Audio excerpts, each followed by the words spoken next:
Dear students, last ವಿಡಿಯೋದಲ್ಲಿ adsorption, adsorbate ಅಂದ್ರೇನು, adsorbent ಅಂದ್ರೇನು ವಿತ್ ಎಕ್ಸಾಂಪಲ್ಸ್ ತಿಳ್ಕೊಂಡ್ರ.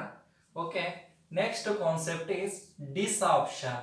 Okay, de nothing but remove ಮಾಡ್ತಕ್ಕಂಥದ್ದು. ಏನಾಗಾದ್ರೆ ಡಿಸಾರ್ಪ್ಷನ್ ಅಂತಕ್ಕಂಥದ್ದು the process of removing an adsorbed substance from a surface on which it is adsorbed is called desorption.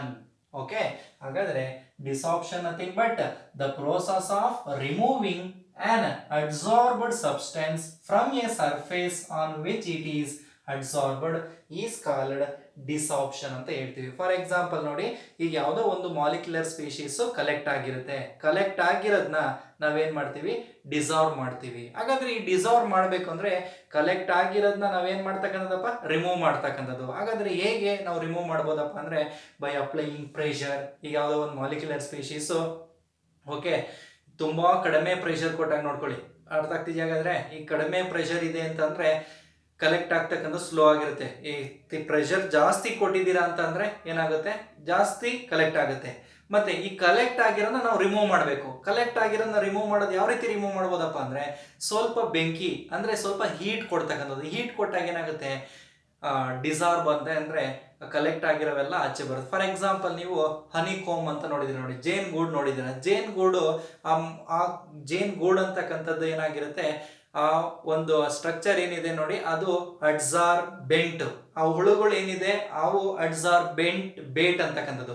ಹಾಗಾದ್ರೆ ನೀವು ಸ್ವಲ್ಪ ಟೆಂಪರೇಚರ್ ಕೊಡಿ, ಅಡ್ಸಾರ್ಬೇಟ್ ಎಲ್ಲ ಆ ಗೋಡಿಯಿಂದ ಆಚೆ ಬಂದ್ಬಿಡುತ್ತೆ. ಅಂದ್ರೆ ಹುಳುಗಳೆಲ್ಲ ಆಚೆ ಬರ್ತಾ ಇದೆ ಅಂದ್ರೆ ಹಾಗಾದ್ರೆ ಅಡ್ಸಾರ್ಪ್ಷನ್ ಆಗಿರ್ತಕ್ಕಂಥವೆಲ್ಲ ಆಚೆ ಬರ್ತಾ ಇದೆ ಅಂದ್ರೆ ಏನಾಗುತ್ತೆ, ಡಿಸಾರ್ಪ್ಷನ್. ಅರ್ಥ ಆಗಿದೆಯಾ ಮಕ್ಕಳು? Desorption concept the process of removing an adsorbed substance from a surface on which it is adsorbed is called desorption. Next concept absorption ಅಂತ ಬರುತ್ತೆ. ಇದು ನಿಮ್ಗೆ ಎಲ್ರಿಗೂ ಗೊತ್ತಿದೆ. ಅಡ್ಸಾರ್ಪ್ಷನ್ ತಿಳ್ಕೊಂಡ್ರೆ ಈಗ ನಾವು ಓದ್ತಿರ್ತಕ್ಕಂಥದ್ದು ಅಬ್ಸಾರ್ಪ್ಷನ್ ಅಂತಕ್ಕಂಥದ್ದು. ಏನಾಗಾದ್ರೆ ಅಬ್ಸಾರ್ಪ್ಷನ್ ಅಂತ ಅಂದ್ರೆ, ಒಂದು ಸ್ಪಾಂಜ್ ತಗೊಳ್ಳಿ ಮಕ್ಕಳೇ. ಒಂದು ಸ್ಪಾಂಜ್ ಅನ್ನ ಒಂದು ಬಕೆಟ್ ನಲ್ಲಿ ಇರ್ತಕ್ಕಂಥ ವಾಟರ್ ಒಳಗಡೆ ಡಿಪ್ ಮಾಡಿ. Okay, are a bucket containing water. When a sponge is dipped into water ಒಳಗಡೆ ಡಿಪ್ ಮಾಡಿದಾದ್ಮೇಲೆ ನೋಡಿ, the water molecules distributed throughout the sponge. ಆ ಸ್ಪಾಂಜ್ ಎಲ್ಲೆಲ್ಲಿ ಎಷ್ಟು ಇರುತ್ತೋ ಎಲ್ಲಾ ಕಡೆನೂ ವಾಟರ್ ಮಾಲಿಕ್ಯೂಲ್ಸ್ ಡಿಸ್ಟ್ರಿಬ್ಯೂಟ್ ಆಗಿರುತ್ತೆ, ಅಂದ್ರೆ ಪೆನೆಟ್ರೇಟ್ ಆಗಿರುತ್ತೆ. ಅರ್ಥ ಆಗ್ತಿದ್ಯಾ? ಹಾಗಾದ್ರೆ the process in which one substance penetrates into another substance is called absorption. ಇದನ್ನ ನಾವು ಅಬ್ಸಾರ್ಪ್ಷನ್ ಅಂತ ಕರಿತೀವಿ.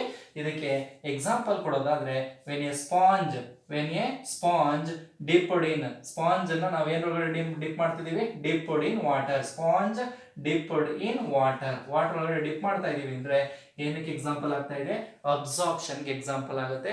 ಈ ಅಬ್ಸಾರ್ಪ್ಷನ್ ಅಂತಕ್ಕಂಥದ್ದು ಸರ್ಫೇಸ್ ಫೆನಾಮಿನಾ ಅಲ್ಲ, bulk phenomena. Absorption process surface phenomena, but absorption process bulk phenomena ಅಂತಕ್ಕಂಥದ್ದು. ಓಕೆ, ನೆಕ್ಸ್ಟ್ ಕಾನ್ಸೆಪ್ಟ್ ಸಾರ್ಪ್ಷನ್ ಅಂತ ಬರುತ್ತೆ. ಏನಾಗಾದ್ರೆ ಸಾರ್ಪ್ಷನ್ ಅಂತಂದ್ರೆ, if both adsorption and absorption takes place simultaneously is called sorption. ಹಾಗಾದ್ರೆ ಅಟ್ ಎ ಟೈಮ್ ಅಡ್ಸಾರ್ಪ್ಷನ್ ಆಗ್ತಿರುತ್ತೆ, absorption ಆಗ್ತಿರುತ್ತಂತೆ. ಈ ಒಂದು process ನಾವು ಸಾರ್ಪ್ಷನ್ ಅಂತ ಕರಿತೀವಿ ಮಕ್ಕಳೇ.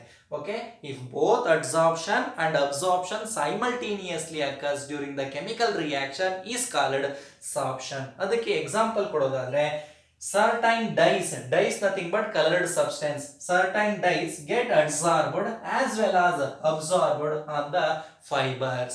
ಓಕೆ, ಹಾಗಾದ್ರೆ ಈ ಒಂದು ಕಲರ್ಡ್ ಪಾರ್ಟಿಕಲ್ಸ್ ಏನ್ ಡೈಸ್ ಅಂತಕ್ಕಂಥದ್ದು ಅಡ್ಸಾರ್ಪ್ಷನ್ ಆಗ್ತಿರುತ್ತಂತೆ, ಅಬ್ಸಾರ್ಪ್ಷನ್ ಆಗ್ತಿರುತ್ತಂತೆ ಅಟ್ ಎ ಟೈಮ್, ಅಂದ್ರೆ ಸೈಮಲ್ಟೇನಿಯಸ್ ಆಗಿ. ಎಲ್ಲಿ? On the surface of the fibres ಅಂತಕ್ಕಂಥದ್ದು. ಓಕೆ, ಹಾಗಾದ್ರೆ ಇದನ್ನ ನಾವು ಸಾರ್ಪ್ಷನ್ಗೆ ಎಕ್ಸಾಂಪಲ್ ಕೊಡಬಹುದು ಸ್ಟೂಡೆಂಟ್ಸ್. ಓಕೆ, ನೆಕ್ಸ್ಟ್ ಕಾನ್ಸೆಪ್ಟ್ ನಾವು ಅಡ್ಸಾರ್ಪ್ಷನ್ ಮತ್ತೆ ಅಬ್ಸಾರ್ಪ್ಷನ್ ಇರ್ತಕ್ಕಂಥ ಡಿಫ್ರೆನ್ಸ್ ನ ನೆಕ್ಸ್ಟ್ ವಿಡಿಯೋದಲ್ಲಿ ತಿಳ್ಕೊಳ್ಳೋಣ ಮಕ್ಕಳೇ.